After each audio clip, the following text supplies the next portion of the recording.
Hello students, welcome to our channel Kiran Singh maths पाठशाला। I am your maths teacher Kiran Singh. बच्चों, आज के वीडियो में हम लोग एक्सरसाइज 10.3 के क्वेश्चंस को सॉल्व करेंगे। हमारे पास सबसे पहले क्वेश्चन नंबर 1 है। क्वेश्चन नंबर 1 में बोल रहा है draw different pairs of circles. Circle का डिफरेंट पेयर्स जो भी होता है वो हमें ड्रॉ करना है। How many points does each pair have in common, और जितने भी पॉइंट्स कॉमन होंगे उसे हमें लिखना है। What is the maximum number of common points, and जब दो सर्कल ड्रॉ किया जाएगा तो उसमें maximum numbers of common points क्या होंगे वो हमें लिखने होंगे। तो आप लोग सबसे पहले देखें, मान लीजिए मैं फर्स्ट पेयर ड्रॉ कर रही हूँ। ये पहला सर्कल है, ये दूसरा सर्कल है। देखिए ये दोनों सर्कल अलग है, इसमें कॉमन पॉइंट्स आपको कुछ दिख रहे हैं? देखें आप लोग, कॉमन पॉइंट्स इसमें इन दोनों सर्कल में कॉमन पॉइंट्स 0 होंगे, क्योंकि ये दोनों सर्कल्स एक दूसरे को कहीं भी टच नहीं कर रहे हैं, तो कॉमन पॉइंट्स 0 होगा। क्योंकि हम लोग दो पेयर्स, इसका pair, first pair of circles इस तरीके से भी ड्रॉ कर सकते हैं हम लोग। फिर सेकेंड पेयर देखिए, आप लोग को ड्रॉ करके मैं बता रही हूँ। मान लीजिए एक सर्कल इस तरीके का हो एंड दूसरा सर्कल भी इस तरीके का हो कि इसको एक पॉइंट पे टच करते हुए जा रहा है, क्रॉस कर रहा है। ये तो पॉइंट ऑफ कॉमन पॉइंट यानी पॉइंट ऑफ इंटरसेक्शन कितना है? 1 है। यानी कॉमन पॉइंट का मतलब कितने पॉइंट से मैच कर रहा है, मिल रहा है ये। तो हमारे पास कॉमन पॉइंट होगा 1 हो गया। अब तीसरा कंडीशन आप लोग ड्रॉ कर रहे हैं हम लोग। मान लीजिए एक सर्कल ये है, दूसरा सर्कल इस तरीके से ड्रॉ किया गया है। ये हमारा थर्ड कंडीशन है। तो इसमें कॉमन पॉइंट्स कितने होंगे? कॉमन पॉइंट्स इक्वल टू, देखें ये पहला कॉमन पॉइंट है, ये दूसरा कॉमन पॉइंट है। ये 2 पॉइंट पे टच कर रहा है ना, तो हमारे पास कॉमन पॉइंट्स कितने होंगे? 2 होंगे। ये आपका क्वेश्चन यही था, draw different pairs of circles, how many points does each pair have in common.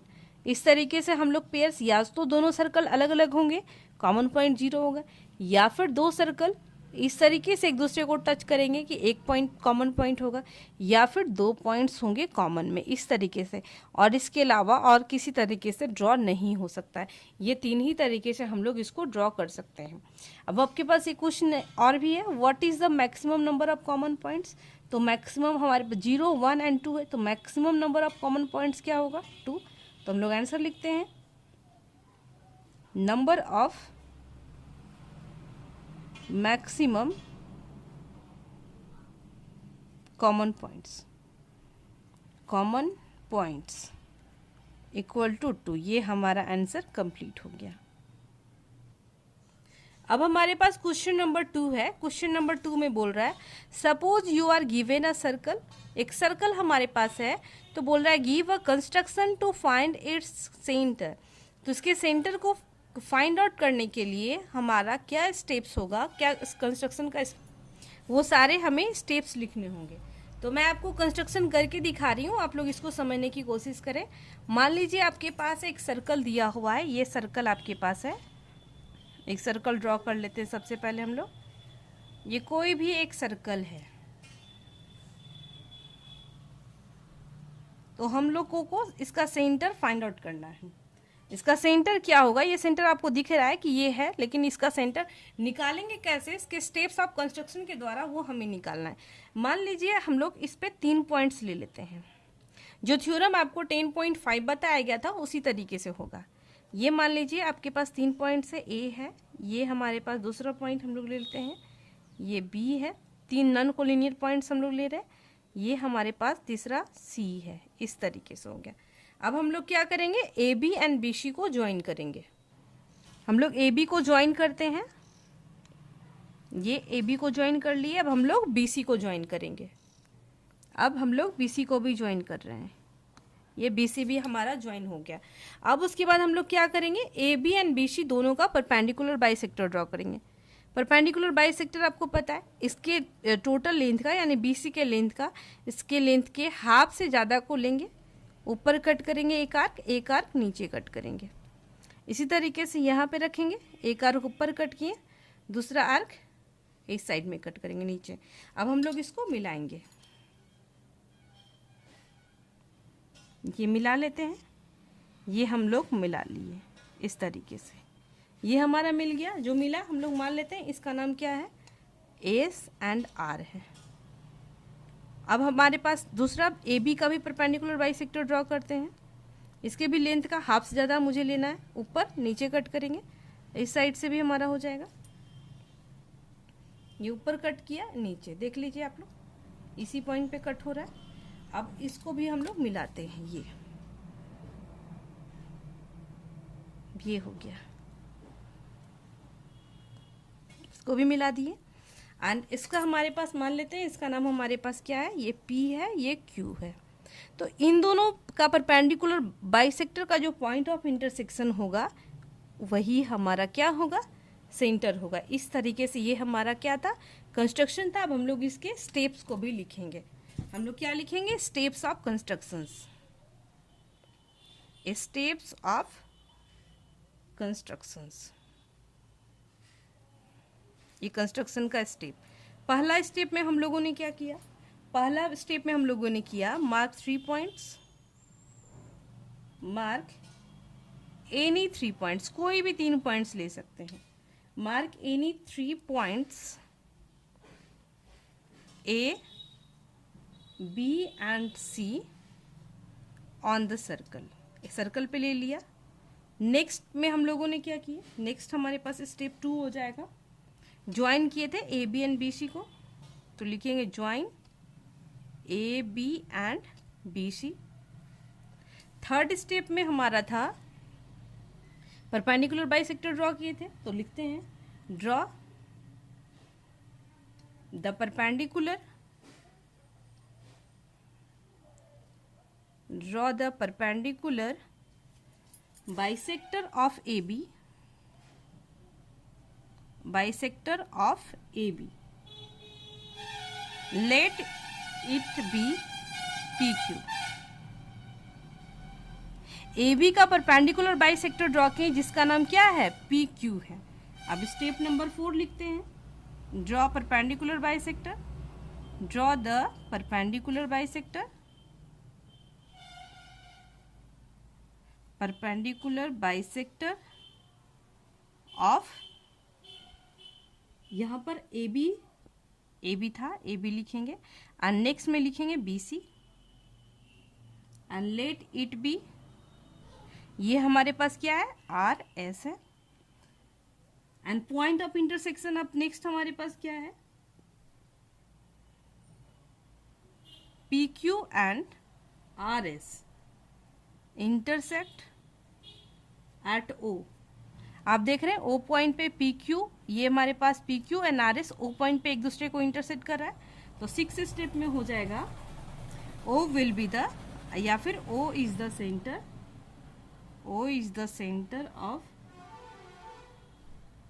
given circle। ये हमारा कंस्ट्रक्शंस का एक सर्कल हमारे पास था, ये हमारे पास इसके कंस्ट्रक्शन का सारा स्टेप था। कंस्ट्रक्शन हमारा ये भी क्वेश्चन कंप्लीट हो गया। अब हमारे पास क्वेश्चन नंबर 3 आता है। इसमें बोल रहा है if 2 circles intersect at 2 points, 2 circle है वो एक दूसरे को 2 पॉइंट्स पे कट करते हैं, तो prove that their centre lie on the perpendicular bisector of the common chord.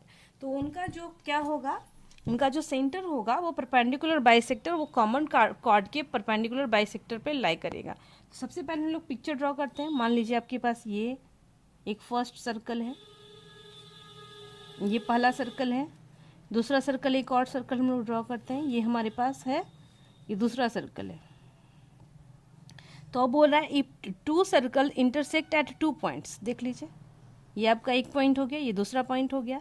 तो प्रूव दैट देयर सेंटर, तो दोनों का सेंटर जो होगा, ये हमारे पास ये सेंटर, मान लीजिए ये जो सर्कल ड्रॉ किया गया इसका सेंटर O है, एंड ये जो सर्कल ड्रॉ किया गया है इसका सेंटर हम लोग कुछ और मान लेते हैं, ये हमारे पास इसका सेंटर O डैश है। इस तरीके से हमारे पास है। तो अब हम लोग क्या करेंगे, ये इसको मिलाएंगे, ये जो सेंटर को मिलाने वाला जो लाइन सेगमेंट है, ये जो सेंटर है वो कहाँ लाई करेगा, ये जो इसको जो पॉइंट ऑफ इंटरसेक्शन, ये कॉमन कॉर्ड इसी का ये होगा, ये कॉमन कॉर्ड इस तरीके से होगा। तो ये यहाँ पर क्या होगा, क्या बोल रहा है, perpendicular bisector of the common cord. Perpendicular bisector इसका मतलब यहाँ पे 90 डिग्री का एंगल भी बन रहा है, ये पार्ट भी हमारा क्या होगा, इक्वल होगा। तो हम लोग इसका नेमिंग कर लेते हैं। मान लीजिए ये आपके पास ए है, ये बी हो गया, एंड जो कॉमन पार्ट है जो जहाँ पे कट करा है वो हमारे पास सी है। तो अब हमें क्या करना है, हमें दिखाना है। हम लोग सबसे पहले गिवन में लिख लेते हैं। गिवन हमारे पास क्या है, गिवन में हमारे पास हो जाएगा 2 सर्कल्स, 2 सर्कल्स हैं with centre O and O dash with radius R and R dash। 2 circle हैं जिनके सेंटर्स हमारे पास O एंड O डैश है, एंड रेडियस हमारे पास एक का R है, दूसरे का R डैश है। ये हमारे पास गिवन में। टू प्रूव हमारे पास क्या करना है, टू प्रूव में हमें करना है O O dash is the perpendicular bisector of AB। O dash ये किसका परपेंडिकुलर बाइसेक्टर है, AB का। स्टेटमेंट के अनुसार आप देखें, if 2 circles intersects at 2 point, 2 point पे कट करा है, प्रूव दैट देयर सेंटर ये हमारे centre lie on the perpendicular bisector of the common chord के परपेंडिकुलर बाइसेक्टर पे लाई करता है। अब हम लोग कंस्ट्रक्शन करते हैं। कंस्ट्रक्शन में क्या करेंगे, OA को ज्वाइन करेंगे, ये OA हो गया। अब नेक्स्ट हम लोग OB को भी ज्वाइन करते हैं। अब BO एंड BO डैश को ज्वाइन करेंगे, AO डैश को ज्वाइन करेंगे। ये हमारा कंस्ट्रक्शन कंप्लीट हो गया। कंस्ट्रक्शन में लिखते हैं join OA OB O dash A and O dash B। अब हमारा प्रूफ स्टार्ट होगा। प्रूफ में आप लोग देखें, हमारे पास हम लोग triangle AO dash and BO dash को इजीली कॉन्ग्रुएंट कर सकते हैं। कॉन्ग्रुएंट करेंगे तो हमारे पास ये एंगल इसके बराबर हो जाएगा।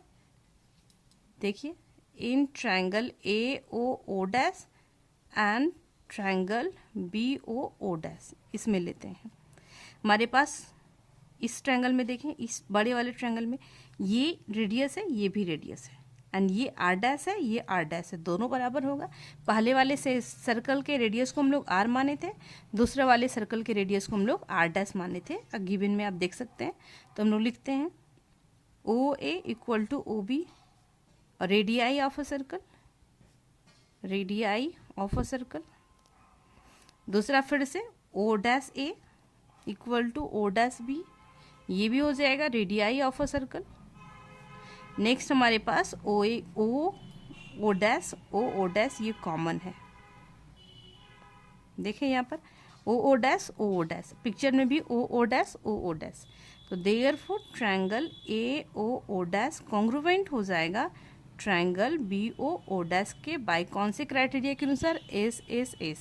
एक ट्रायंगल के तीनों साइड दूसरे ट्रायंगल के तीनों साइड्स के बराबर हो गए, तो S हो गया। अब आप लोग देखें, अगर ये दोनों ट्रायंगल कॉन्ग्रुएंट है तो अगर इसको एंगल 1 माना जाए, ये हमारे पास एंगल 2 है, तो हम लोग लिख सकते हैं therefore angle 1 equal to angle 2 by CPCT। अब हम लोग फिर इस ट्रायंगल को कॉन्ग्रुएंट कर रहे हैं इन triangle AOC and triangle BOC में। देखिए आपके पास O इक्वल टू OB हो जाएगा, angle 1 angle 2 and OC equal to OC common. हमारे पास क्या हो जाएगा, OA equal to OB, radii of a circle.